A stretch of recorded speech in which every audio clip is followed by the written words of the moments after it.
Wyobraź sobie, że z własnej woli przychodzisz na event, w którym częścią całego vibe'u jest kłanianie się jakiejś randomowej lasce, która daje ci swoją wizytówkę i reklamuje swój biznes.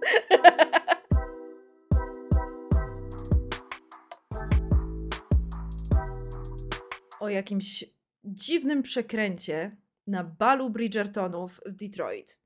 Nie wiem, czy pamiętacie, jakiś czas temu był wiralowy Willy Wonka Experience, gdzie gdzieś w Wielkiej Brytanii chyba próbowali zrobić taką atrakcję dla dzieci, jak z Charlie'ego i Fabryki Czekolady, ale wyszło to tak spektakularnie źle, że poszło w jakiś niesamowity viral i zrobili tak drugą edycję smutnego Willy Wonka Experience, w którym próbowali to zrobić jeszcze gorzej, żeby było jeszcze bardziej memicznie. No i mamy kolejną odsłonę podobnego eventu, ponieważ okazuje się, że w Detroit próbowano zrobić bal w stylu Bridgertonów i był to jakiś jeszcze bardziej spektakularny fail. Na dodatek nagrało o tym Izzzyzz film na YouTube'a, więc chyba wypadałoby, żebyśmy kontynuowali tradycję i obejrzeli, ponieważ materiały od Izzzyzz za każdym razem dowożą niesamowicie jakościowe treści. Powiedzcie mi tylko, co się stało z co zrobili z Izzzyzz? Co tu się dzieje? Gdzie są twoje czerwone włosy? Czemu siedzisz przed nami w bieliźnie i perłach? Izzzyzz, tłumacz się. Hit show Bridgerton is well known for its extravagant balls, soirees, and parties, and across the world, many Bridgerton-themed events have been brought to life. They allow fans to experience a real Regency-era ball as a lord or lady of the ton, if only for a night. Imagine an unforgettable night, all the lords and ladies dressed up in the finest gowns, swaying across the ballroom floor to an orchestra playing classical music, a sumptuous feast, drinks served throughout the night, entertainment and music of the highest caliber. This is what attendees were promised at the 2024 Detroit Bridgerton Ball experience, and what they got instead was Party City decorations, raw chicken, and a pole dancer. This is the story of the Detroit Bridgerton Ball disaster and how Pole dancer. W jaki sposób pole dancerka komukolwiek w głowie wpasowała się w motyw balu Bridgertonów? Bardzo chcę się dowiedzieć.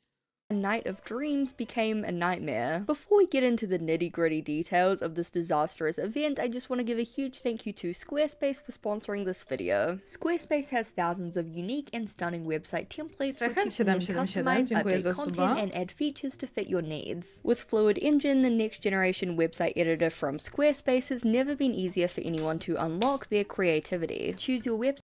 W sumie z jednej strony mam wrażenie, że gdyby na scenę wyszła pole dancerka w full sukience i kostiumie z epoki i potem musiałaby w tej wielgaśnej sukni na kole tańczyć na rurze, a potem ściągać te elementy garderoby powoli z siebie z ogromnym trudem, ponieważ to wszystko było bardzo skomplikowane, to byłby w jakiś sposób niesamowity performance. To bym chciała zobaczyć. Starting point and customize every detail with Skibidi Glamour pisze: Kasiu, drwal rębajło ma streama. Niech ma. W ogóle mnie to nie interesuje. Imagine drag and drop technology for desktop or mobile. Trivia Sesav pisze: Kasia, sorry, ale pole dance to nie to samo co stream. Można sobie tańczyć i tyle. Wyobraź sobie, że wiem. Tańczyłam pole dance. Co nie zmienia faktu, że stream na rurze w full kostiumie z Bridgertonowskim to jest coś, co ja osobiście chciałabym zobaczyć i uważam za doskonały performance. Za potencjał na doskonały performance. Stretch your imagination online with Fluid Engine, included in any new Squarespace site. To, co opisujesz, to trochę burleska w sumie, trochę, ale nie do końca, ponieważ burleska, jest dużo falbanek i piór, ale generalnie jest dość zwykle już na wstępie. A tu mi chodzi o to, żeby była to full, zakrywająca, potężna suknia ze wszystkimi halkami, ze wszystkimi gorsetami, haftkami, zapięciami, pantalonami. I dopiero to wszystko powoli z siebie zdejmować i jeszcze do tego tańcząc na rurze. To, myślę, zrobiłoby cały efekt. Are so many incredible and very useful features for small businesses too. Whether you sell physical or digital products, Squarespace has the tools you need to look sleek and professional while selling online. Make checkout seamless for your customers with simple and powerful payment tools. Credit cards, PayPal, and Apple Pay, and in eligible countries, customers can even have the option to buy now and pay later with Afterpay and ClearPay. And these are just a few examples of all of the amazing things that Squarespace can do for you. Go to squarespace.com for a free trial, and when you're ready to launch, go to squarespace.com/Izzzyzzz to save 10% off your first purchase of a website or domain. A huge thank you to Squarespace for sponsoring this video, and now let's get back into it. Bridgerton is a period romance and drama television show set in Regency-era England following a cast of lords and ladies as they find their place in London high society. The show took off as soon as it was released on Netflix and has only become more of a phenomenon with each season, with all 3 seasons currently sitting on Netflix's list of the top 10 most watched TV shows of all time on their platform. It has hundreds of millions of views worldwide, and while the drama-filled stories and cast of eccentric characters has drawn a lot of people in, I think what's made it so popular is the fact that it transports you. Okej, żartowałam sobie na początku ze stylówki Izzzyzzz, ale widzę, że na czacie pytacie, czy nagrywanie w staniku to jakiś skok na wyświetlenia. Otóż nie, po pierwsze, come on. Obviously, Izzzyzzz chciało się wpasować w motyw Bridgertonów, więc założyło koronkowy stanik. I szczerze mówiąc, patrząc na to, jak realistycznie, historycznie są kostiumy, jak realistyczne, historycznie są kostiumy w Bridgertonach, to założenie po prostu koronkowego stanika nie jest aż tak odległe od tego, co robią z kostiumami na planie Bridgertonów. Więc myślę, że pasowało się w motyw doskonale. To this beautiful, romanticized version of ye old England. The characters were... Poza tym, come on, ten stanik w ogóle nie odkrywa więcej niż zwykła przeciętna bluzka na ramionczkach. Beautiful pastel no zobaczcie, co tu się dzieje. To przypomina bardziej bolerka, jakie nosiłam w gimnazjum, do leginsów i długiej bluzki, tuniki, niż cokolwiek, co miałoby wspólnego z jakąkolwiek epoką historyczną. Dresses, the balls and dances are always extravagantly decorated in the show. Nie mówię, że to jest koniecznie zła rzecz, bo moim zdaniem to takie przegięcie Bridgertonów i to, jak trochę kiczowate są te kostiumy, jest częścią tego, co w tym show jest najlepsze. Is scored with classical covers of like Taylor Swift songs. It's dreamy, it's a bit silly at times, and it's pure self-indulgent fantasy. Plotkurzacz Glamour pyta, czy warto obejrzeć Bridgertonów, czy to jest coś fajnego. Bonsusisko, dziękuję za suba. Więc mi się bardzo podobał pierwszy sezon, aż do końca sezonu i konkluzji sezonu, po której kompletnie obraziłam się na ten serial. Stwierdziłam, że jest okropny. Nienawidzę tego, co zrobili z głównym wątkiem romansowym. Obraziłam się i nie oglądałam już więcej. Which is why so many fans of the show were excited when Netflix announced that they would be hosting official Bridgerton events across a number of cities, including New York, Toronto, San Francisco, LA, and even Melbourne. The Queen's Ball, a Bridgerton experience, gave fans the opportunity to dress up in their finest gowns and suits and enter an immersive experience filled with beautiful, extravagant decorations, delicious food and drinks, live music and dancing, and costumed actors and performers. It was like stepping into the world. Co tu się dzieje? Czy coś takiego było w którymś sezonie Bridgertonu? Że oni latają w kółko na żyrandolu? Co się dzieje? Of Bridgerton for a night, and with every city the event went to, tickets sold out. To jest taka typowa rozrywka z epoki? Kręcenie się na żyrandolu? Like hotcakes. It was clear that there was a huge demand for these Bridgerton-themed events, so when it was announced that a Bridgerton ball was coming to the city of Detroit, the excitement from locals was palpable. However, this event was not official. It wasn't... Właśnie miałam o to pytać. Zastanawiałam się, czy ten spektakularny fail był oficjalnym eventem Netflixa, czy to był po prostu ktoś sobie zrobił własną wersję. hosted by Netflix, but instead a small family-owned events company called Uncle and Me LLC. Their website is currently down, presumably due to all the hate they're getting at the moment, but thankfully it's still archived on the Wayback Machine. In their About section, they explain that they're an uncle and niece duo who partnered together to learn about business, which then led them to create 2 successful small businesses and launch Uncle and Me LLC, allowing them to platform other small businesses with local pop-up shops, markets, and events. From what I can tell, this Bridgerton Ball seems to be the first Netflix show / franchise themed event that Uncle and Me has hosted. However, according to the Motor City Summer Festival event they hosted in August, they're no stranger to hosting decently large scale events in the city of Detroit. So yeah, this wasn't an official Netflix event, and while fan-made events can definitely be fun and a great time, there's a much higher risk of things going wrong and the event not living up to expectations. The Detroit Bridgerton Ball was originally going to be hosted at Beacon Park and the Castle and was set to take place in August, but it was clear that the event was on shaky ground before it even began when it was suddenly announced that both the date and the venue were changing.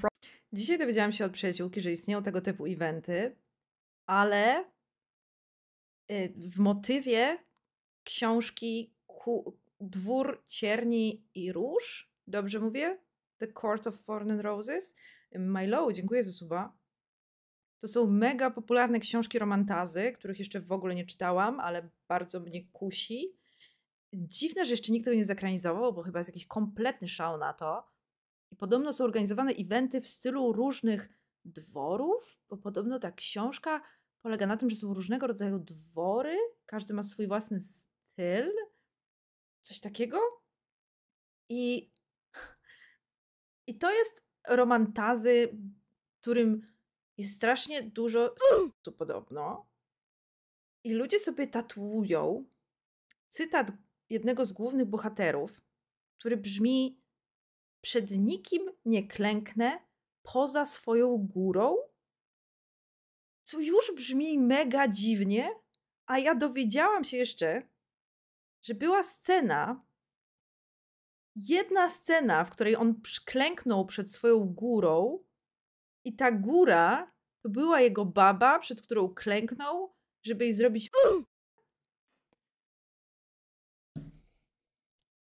Czy w literaturze wszystko tam w porządku? Czy rynek wydawniczy ma się okej? Czy my, kobiety, jesteśmy okej? To jest chyba wśród nas bardzo popularna seria. Ej, kobietki. Jak kobietka do kobietki teraz was pytam. Czy u nas wszystko jest okej? From a Facebook post, quote, "It is with a heavy heart that we have to inform you that the Bridgerton-themed ball has been rescheduled to September 22nd and..." Kasiu, serdecznie dziękuję Ci za Twoje streamy. Od tygodnia zbieram się do zrobienia mniejszych, a ważnych tasków. Aktualnie słuchając Ciebie speedrunuję je wszystkie na raz. Dziękuję. To będzie dobry tydzień, uśmiechnięta buźka. Dziękuję Blonde Girl 03 za dyszkę. Dzięki tobie ja również speedrunuję moje taski. will now take place at the Harmony Club. Due to unforeseen circumstances, Beacon Park, our original venue, has cancelled our event as of Tuesday evening. This cancellation came after we had received approval from both the city of Detroit. Shadow Chancellor pisze, to, że ktoś czyta o wyuzdanym się nie oznacza od razu, że chce go codziennie uprawiać. Ale ja nie mam żadnego problemu z wyuzdanym seksem. Jakby co jest złego w uprawianiu codziennie wyuzdanego seksu? Albo czytaniu o nim. Oczywiście, że to nic nie znaczy, że ktoś czyta o nim, ale gdyby czytał o nim i to by znaczyło, że chce go codziennie uprawiać, to nie ma w tym nic złego. Porno ogółem jest okej. Tylko... Przepraszam, ale jak ja słyszę tego typu teksty, że przed nikim nie uklęknę... Mam po prostu trochę ik i jak zastanawiam się, jest to w jakiś sposób piękne, jak jesteśmy wszyscy różni pod tym względem. Okej, Jules777 pisze, Kasia, ani cytat taki nie był i też nie było mi co minąć. 2 sceny w jedną dałaś. Okej, ja mówię, coś słyszałam na ten temat. Jestem bardzo otwarta na wiedzę z zakresu dworu, róży i cierni. Opowiedzcie mi wszystko o tym, jaki to był cytat i jak wyglądała ta scena. Bardzo chętnie się dowiem. Być może powinniśmy uwzględnić jednak tę pozycję w którymś wydaniu Babis Media Book Club. and the fire marshal. Beacon Park, in conjunction with the castle, was initially chosen to accommodate all of our guests with a combined capacity of 10,000. In light of this, we have secured a new, larger venue that can comfortably accommodate all attendees and more. We apologize for any inconvenience this may cause and appreciate your understanding. It was a devastating blow to attendees who had rented. Occam Spoon, mam ważne pytanie do ciebie. Czy ty teraz opisujesz pomysł na książkę, czy faktycznie opisujesz coś, co już istnieje? Bo Occam Spoon pisze Young Adult Dark Romance. Książka o tym, że społeczeństwo dzieli się na dwie grupy, bottom i top, ale nasz główny bohater to wers. Mariotto Bussolini, dziękuję za suba. Costumes and vehicles for this specific date, and even more to attendees that had booked to travel from other parts of the country. And despite this sudden date, przypominam, że pierwsza edycja Babis Media Book Club rusza już 3 listopada w niedzielę i zaczynamy od porozmawiania o książce Czarne Oceany Jacka Dukaja. Widziałam na Discordzie, że niektórzy już zaczęli czytać. Lecimy z tym, moi drodzy. And venue Będę miała dla was niedługo małą niespodziankę związaną z Babis Media Book Club. Uncle and Me did not offer refunds. Twitter user Rayleigh Arts claimed that after the date change she ended up getting sick and couldn't go, and when she emailed Uncle and Me to inquire about getting a refund, she was ghosted. And by the sounds of it, she wasn't alone in this experience. On the official ticket page, Uncle and Me state, all tickets will be honoured if you had purchased a ticket prior to date change. You're welcome to sell your ticket as well if you cannot be in attendance. Which is basically a very sugar-coated way of saying there are no refunds. Adding fuel to the fire, rumours soon began to spread that the organisers lied about why the venue had to be changed. Downtown Detroit Partnership told local Detroit news site WXYZ that, quote, the sudden change is due to the third-party promoters not meeting the basic obligations to secure the park. Additionally, a TikTok user called Lexi also wrote that Uncle and Me had tried hosting the event at her job, but that they had to cancel it because they wouldn't pay the remaining money to rent the venue. This screenshot and this quote is used in a lot of different articles, but despite researching, I haven't been able to find any evidence. Okej, mamy klasyczny scenariusz, w którym już od początku jest fail na failu i sorry, jeżeli organizatorzy są na tyle nieogarnięci, żeby po pierwsze nie przyklepać miejscówki, zanim zaczną sprzedawać bilety, po drugie zghostować ludzi, którzy chcą zwrot za te bilety, to nie za dobrze już wróży temu eventowi.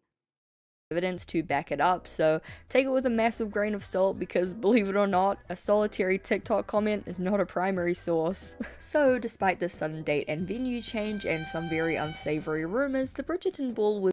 Sylwania Lestat podsyła jakiś TikTok podsumowujący cały Akotar, czyli ten Court of Thorn and Roses. Dwór... When I talked about this in my Goodreads review, there was a comment where someone was like, oh, just admit that you like this better because of the sex scenes. Of course I liked it better because of the sex scenes. Why else would we be reading this? For the plot? What plot? Where is it? Where's the plot? You look me in the eye right now and you tell me what kind of plot there was. Sarah J. Maas described more details in any of the scenes than she did for the entire world building of the war. You tell this to my face right now that you disagree. You can't, because I'm right. Why else would we be reading this? For the character development? Where? The man you were supposed to root for in the first book isn't even in this book like half the time. His ass got kicked to the curb, and even I forgot about him. Your dog is very cute. Okej, jestem zachęcona. Was still going ahead. From an archived event page on the Uncle and Me website, we can see the new updated details as well as what the event was promised to be. Bridgerton themed ball on Sunday, September 22nd, 2024 at the Harmony Club in Detroit, Michigan. Join us for an amazing Regency era experience. The Bridgerton themed ball will take place at the Harmony Club on September 22nd, 2024 from 6 p.m. till 12 a.m. midnight. Come enjoy our Bridgerton themed ball with prizes, giveaways and more. You will also get the chance to win Diamond of the Season. Suitors in attendance will have a chance to win $2,000 cash for Best Dressed. The various different ticket tiers are shown on this page, however the Show More button doesn't work on the Wayback Machine, which is a real shame because without any descriptions it's kind of hard to figure out exactly what each ticket entailed, but based on the tier names and prices we can take an educated guess. Viscount/Viscountess was the cheapest ticket at a whopping $119, and from what I can gather this was just a bare bones single entry ticket. ticket. Lady/Lord was $150 and likely included a few extra perks. Duke and Duchess was $250 and seems to be a couple's ticket. One excerpt from a WXYZ article that confirms this reads, Ayrton Hamrick says he and his girlfriend attended the event Sunday to celebrate her birthday. Hamrick says they purchased what was called the Duke and Duchess package, which was $250 and set to include a professional dance card, professional photo, valet service, dinner, music, and entertainment. It was definitely the price tag that had given us this expectation of luxury, regality, class, the Bridgerton experience, and even arriving to the event we were told that there would be a valet service, and we had to end up self-parking and paying for parking, says Hamrick. The royal court was $500, which was probably a group ticket bundle with additional perks. The royal family Okej, nie wiem jak się tłumaczy Viscount and Viscountess, no bo Countess to jest chyba księżna, ale Duchess to by była hrabina chyba, nie? Też nie wiem do końca, czy te tytuły szlacheckie się tak samo, czy jest taki prosty transfer między polskimi tytułami szlacheckimi a brytyjskimi. Okej, czyli Viscount to jest wicehrabia, Duchess to jest chyba księżna, bo wydaje mi się, że księżna Kate jest Duchess, nie? Duke to książę, ale nie z rodziny królewskiej, tak de Moribund twierdzi.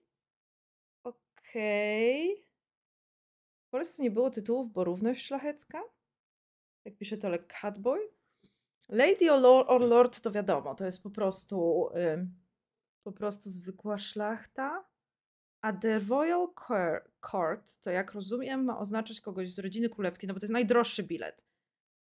No bo nie wiem dlaczego wicehrabia jest najtańszy, nie wiem dlaczego zwykła lady albo zwykły lord miałby być droższy od wicehrabiego i wicehrabiny. Viscount się czyta, okej.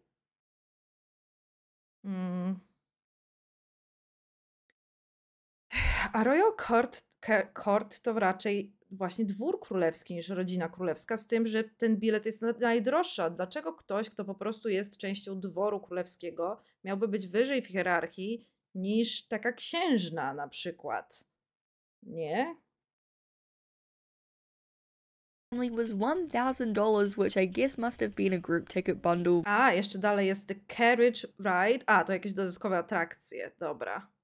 With like VIP perks added. Honestly, I don't know what they could have possibly added to make it worth that price. Honestly, you'd have to actually put me in a time machine and transport me back to Regency era England to make this ticket worth it, but I digress. A single Glogówka, dziękuję za suba. VIP ticket was $200, and from this screenshot it seems that VIPs got their own special dinner accompanied by a violinist and a quote-unquote photo op area. And if you've seen any of the photo areas from this event, you know they are not worth that much. There were also To wygląda... Szczerze mówiąc, dużo lepsze takie miejsca na fotki są na każdym przeciętnym influencer evencie, na który zapraszają ludzi za darmo po to, żeby robili sobie fotki i wrzucali na Instagrama, tylko tu gdzieś jeszcze byłoby w tle jakieś logo Perwola albo coś. options for a $20 carriage ride add-on seen here in this ABC News footage, and an unknown and unexplained $40 ticket upgrade, which I can't find any information on. So yeah, attendees were paying an absolutely insane amount for these tickets. A single general admission ticket was over $100, and if you wanted additional tickets or perks, it could end up being hundreds or even thousands, which is hilariously markedly more expensive than the official Netflix Bridgerton ball for significantly worse quality. How much worse was the quality? Let's find out. This is an image of the planned activities for the night, which included ballroom dancing lessons, photo sessions, a meet and greet with the Queen, dinner and dancing, and a fashion show with prizes. Okay, meet and greet with the Queen.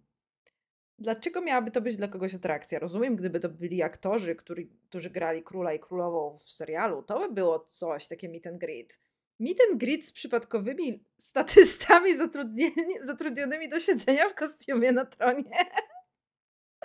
For the Diamond and Lord of the Season. To coś jak w sumie w Ameryce mają tę tradycję, że siedzi jakiś Mikołaj w galerii handlowej i dzieci ustawiają się do niego w kolejce, to też jest w sumie jakiś przebrany facet.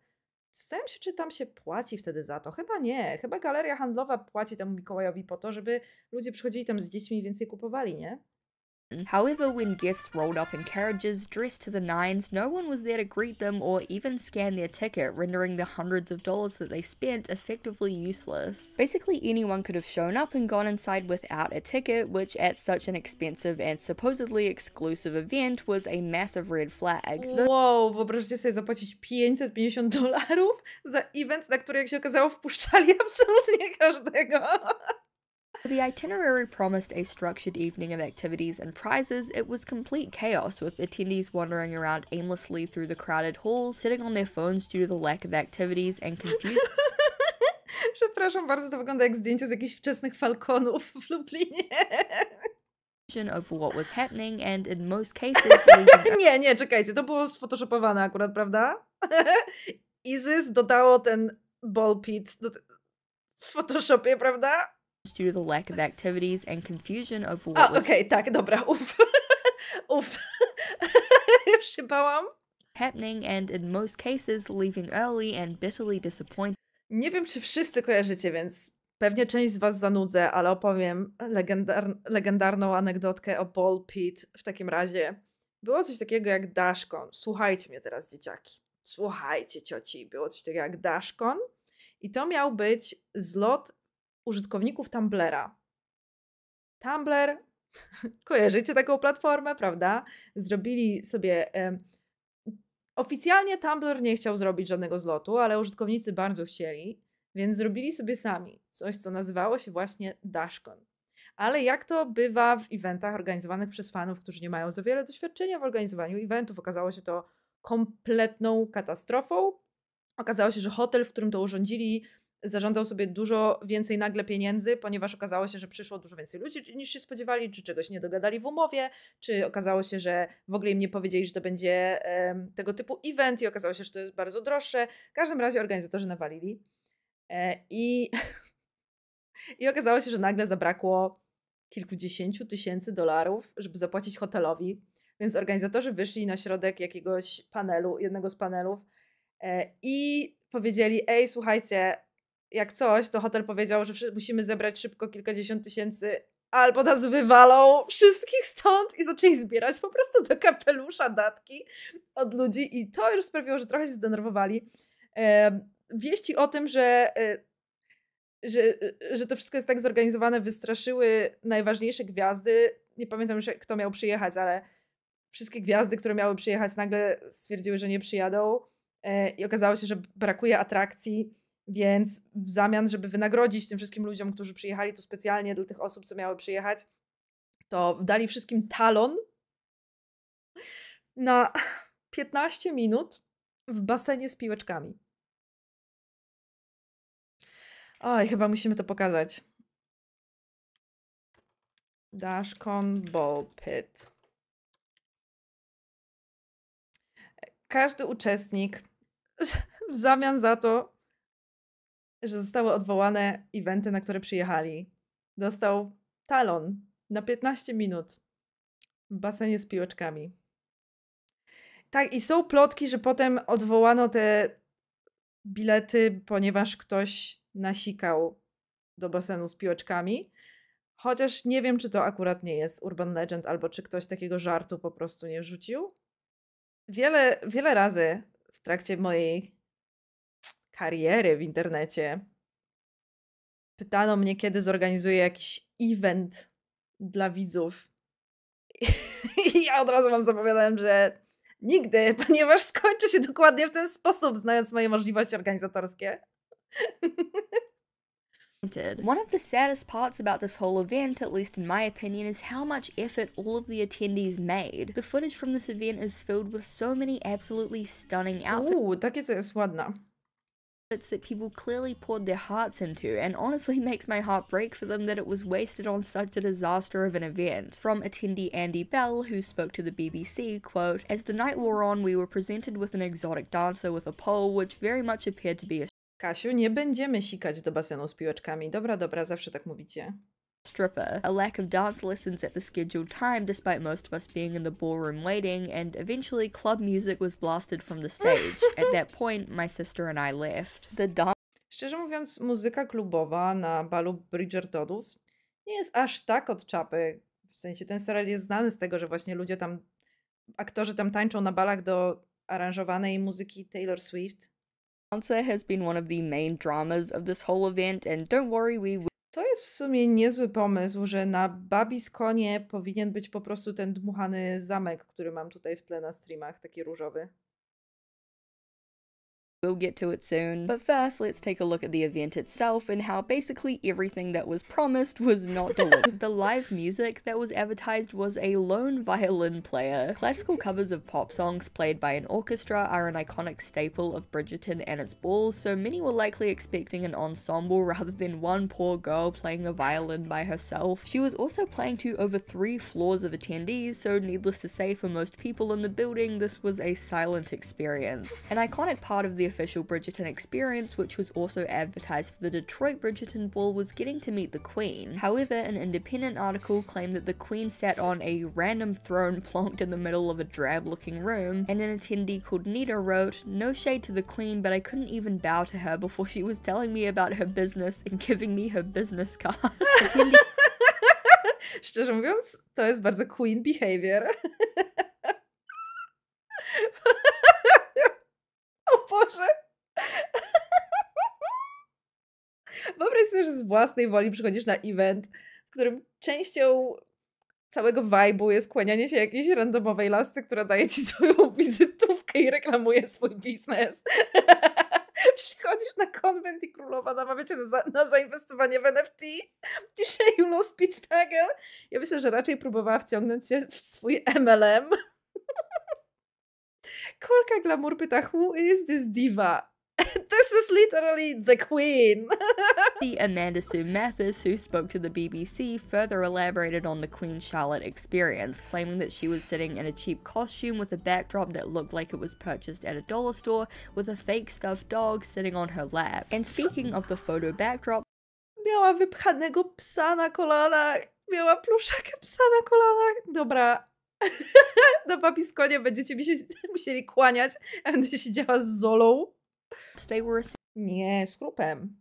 Chrup, będą tobie się kłaniać wszyscy. Będziesz leżał na tronie. Będziesz na takim tronie glamour, a wszyscy przed tobą będą musieli uklęknąć w basenie z piłeczkami. Essentially just flat sheets with grass and flower PNGs printed on them, which looked extremely cheap and also hilariously reminiscent of the Party City style Ale krzywa dupcia.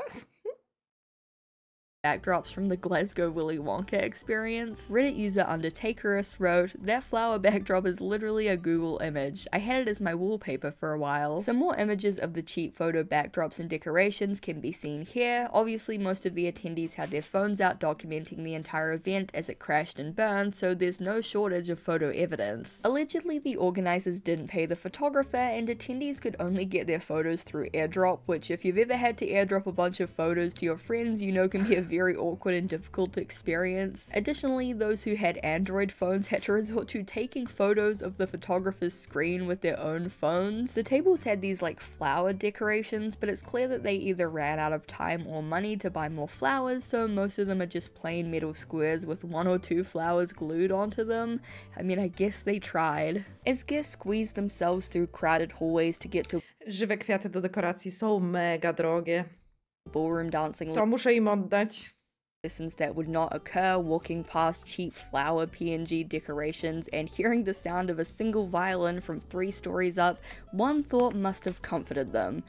At least I'm getting dinner out of this. But even this small comfort was cruelly snatched away from them. The food was, by all accounts, a mess. The meals in Bridgerton are the classic old-timey extravagant feast fare, you know, big cooked chickens on plates, jelly and jam and salads and wine and whatnot. Nita Morton told the BBC, "Bridgerton food is turkey and ham and grand dessert tables with things like macaroons, but we got soggy noodles with tomato sauce and small chicken wings. Instead of a Regency-era feast, feast, attendees walked in and were told to quote-unquote find a clean plate and line up. The food apparently ran out after an hour, attendees were told to reuse cups, plates of chicken bones were left lying around, and guests were reduced to sitting on the floor due to a lack of chairs. This is in addition to several allegations that the food was raw. From attendee Kimberly Pineda, quote, "There were just a few vendors who I felt sorry for. They had been booked and had no idea either what was going on. Plates were being stacked on top of each other, glasses were being reused, whole plates of food were being left too, and someone told me that the chicken wasn't cooked properly and the beans smelled like fish." Hors d'oeuvres were also meant to be available to guests throughout the night, but when they were finally offered hors d'oeuvres, they were literally just leftovers from dinner. And finally we reach the dancer debacle. The official Netflix Bridgerton experience and similar fan-made events hired dancers and actors dressed as elegant lords and ladies to perform for the crowds, accompanied by live classical music. What did attendees of the Detroit Bridgerton ball get? A single pole dancer dancing to Moves Like Jagger by Maroon 5. You really Moves Like Jagger? Pole dance do Moves Like Jagger, Maroon 5. Czemu? Dlaczego? Kto chce poznać osobę, która wpadła na ten pomysł? Chce poznać tę tancerkę i spytać ją o jej experience na tym wydarzeniu.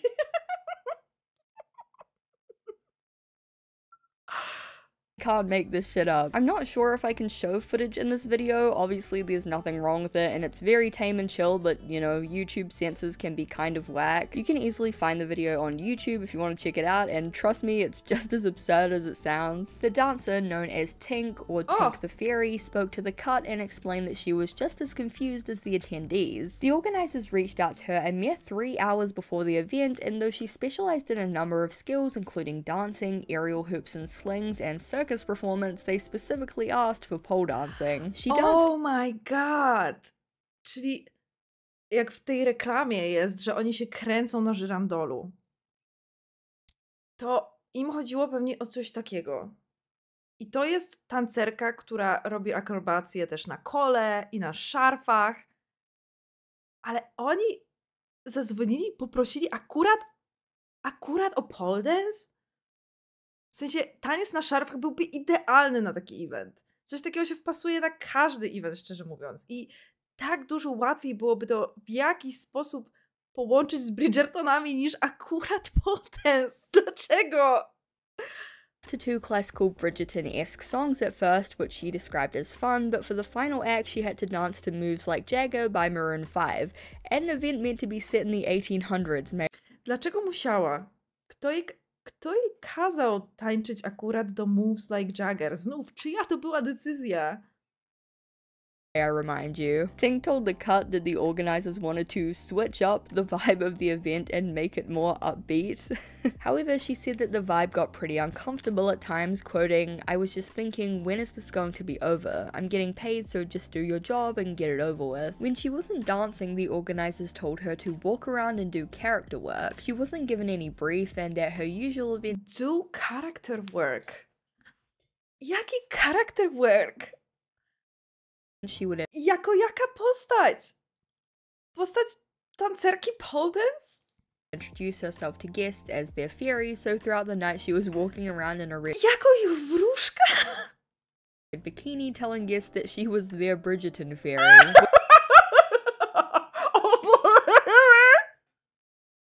Przyśni mi się dzisiaj laska, która podchodzi do mnie w bikini i mówi mi, że ona jest moją Bridgerton fairy.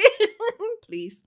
Which obviously, as shit as this entire situation is kind of hilarious, especially coming from a woman who admitted that she had never seen a single episode of the show. I think that the Bridgerton fairy should be a character in season 4. Unfortunately, despite the fact that she was literally just doing her job, not every attendee was kind or empathetic about this awkward situation that she had been put in. An excerpt from an article in The Telegraph reads, "During the evening, an attendee and her husband were approached by a scantily clad woman who told them she was the entertainment. We were like, no, why are you here? This is not part of Bridgerton unless I missed an episode on Netflix. I don't remember seeing a pole dancer," she said. "Nothing was left to the imagination, so I was like, no thank you." Reddit comments left on a post about the event read, "I lost my mind when I saw the stripper's booty facing me. Seeing a woman's butthole was not on my bingo card for the night, laughing."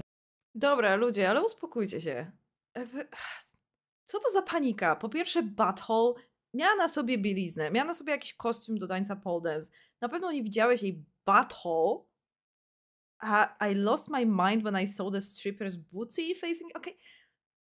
Come on, rozumiem, że jest to śmieszne w kontekście eventu Bridgertonów, ale chyba nie wpadniesz w panikę na widok czyjegoś tyłka, oburzenie, że podchodzi do nich skąpo ubrana pani i mówi, że jest to entertainment. Ach, tylko amerykański purytanizm.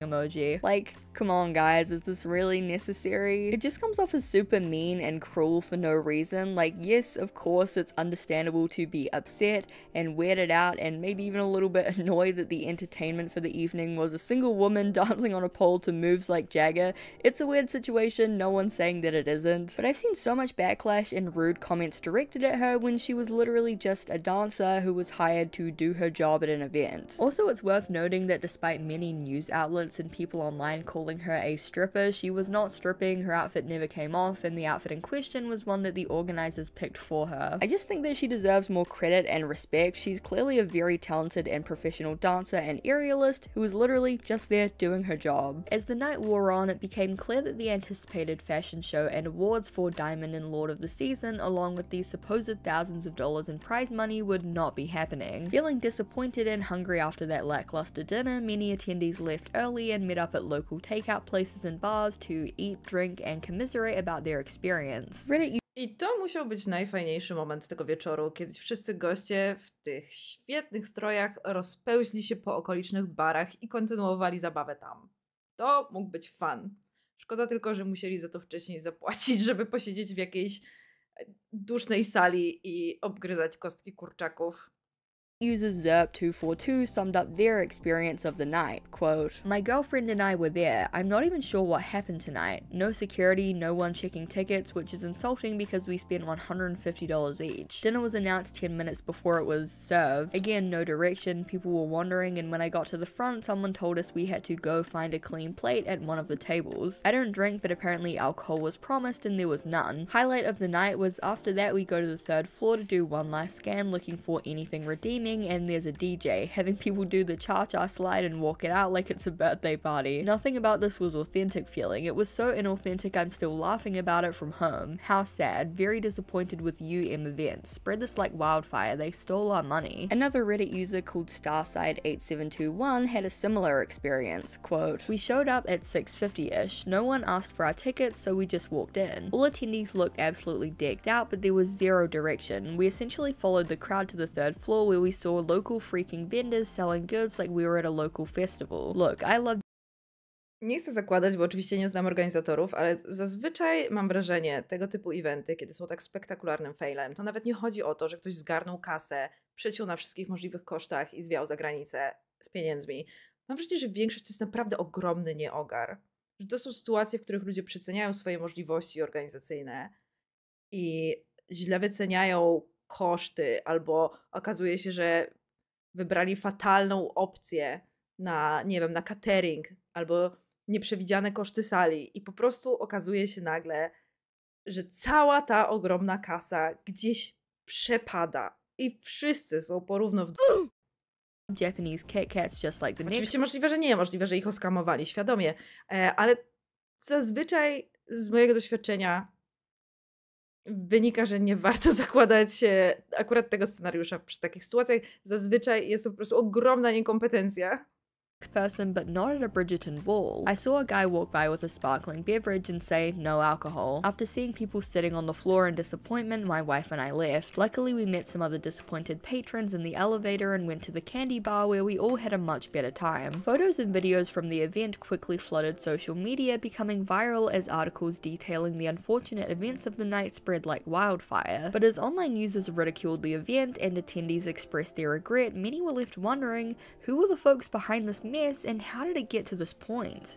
Needless to say, after paying an exorbitant amount of money to do the cha-cha slide around a ballroom with a belly full of undercooked chicken and soggy noodles, attendees were furious, and Uncle and Me has faced a ton of backlash. A Facebook group called Bridgerton Ball Scam Detroit has nearly 900 members, and they're allegedly discussing the possibility of a class action lawsuit. Instead of making a public apology, organizer Chelsea Baird released an apology on her personal Instagram, with the official Uncle and Me Instagram remaining silent and even locking their posts so no one can leave comments. Her statement read, quote, "We understand that not everyone had the experience they anticipated at our event on Sunday night at the Harmony Club, and for that we sincerely apologize. Our goal was to create a magical evening, but we recognize that organizational challenges and unforeseen changes, including a last-minute venue and date change, impacted the experience for some guests. Unfortunately, some non-refundable deposits from the original bookings resulted in losses on our end, which added to the challenges. Nonetheless, we take full responsibility for these shortcomings. Please note that we are working diligently to address all concerns and will be reaching out with further details shortly. Your feedback, both positive and constructive, is greatly appreciated. You can expect an email with the next steps. We want to extend a special thanks to those who attended. You all looked breathtaking, and we are excited to share the recap videos and photos soon. Your understanding and loyalty mean the world to us, and we are dedicated to making this right." Honestly, I think it would have been a pretty good apology if not for the fact that it was posted on a random personal Instagram account rather than the official Uncle and Me Facebook page or Instagram page,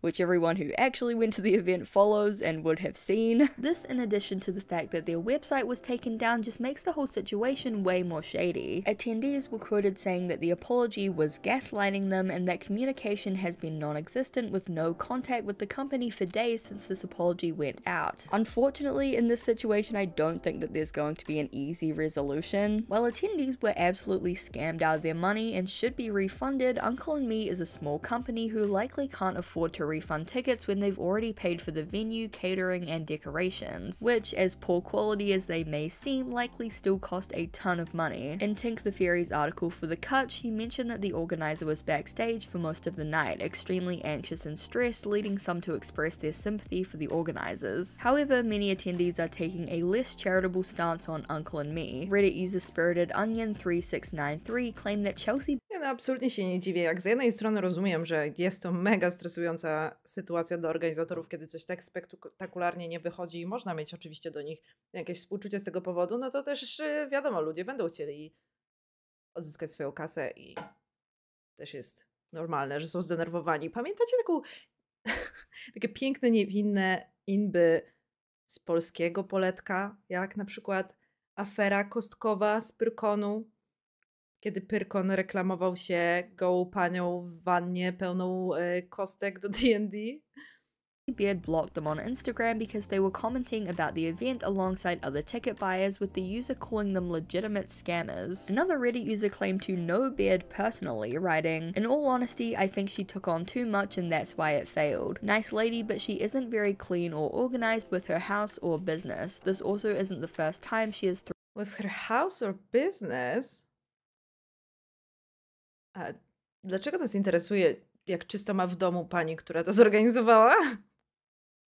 thrown a lackluster event. Again, take this with a huge grain of salt because it's an unverified Reddit comment, but at the very least these comments go to show the extremely mixed opinions on the organizers and how they handled things. For now, there's been no further updates from the organizers, and I hope that even if full refunds aren't possible, the attendees who spent time, money, and passion putting together absolutely stunning outfits with the hopes of a special night can be reimbursed in some way. Getting your hopes up and putting so much work into what you thought was going to be an amazing night to share with friends, and then being so horribly disappointed and scammed out of your money has truly got to be the worst feeling, and I feel so bad for everyone that brought tickets. I hope that this story can be a cautionary tale to would-be event organizers, but honestly, with the rise of these low-quality, cheap scam events in recent times, I highly doubt that this is the last viral disaster event that we'll see hitting the headlines. Thank you guys so much for watching. I really appreciate it. I really hope that you enjoyed this video. Thank you so much for watching. If you have ever have any suggestions for things you want me to cover in the future, definitely let me know. And yeah, let me know what your thoughts are below. Let me know. I would love to hear if any of you attended this event or had friends that attended, or just what are your thoughts on it? Do you think this is the next Glasgow Willy Wonka thing? Do you think this is going to be a trend going forward? Like, part of me thinks maybe these scam companies are going to start like purposely doing these like bad scam events to drum up more publicity, because they've gotten a lot of publicity in recent times, and I kind of feel like that's the direction it's heading, because, you know, these days any attention is good attention online, apparently. But yeah, honestly, I don't think this was an intentional one. I think this was just a blunder, but oh boy, what a blunder it was. So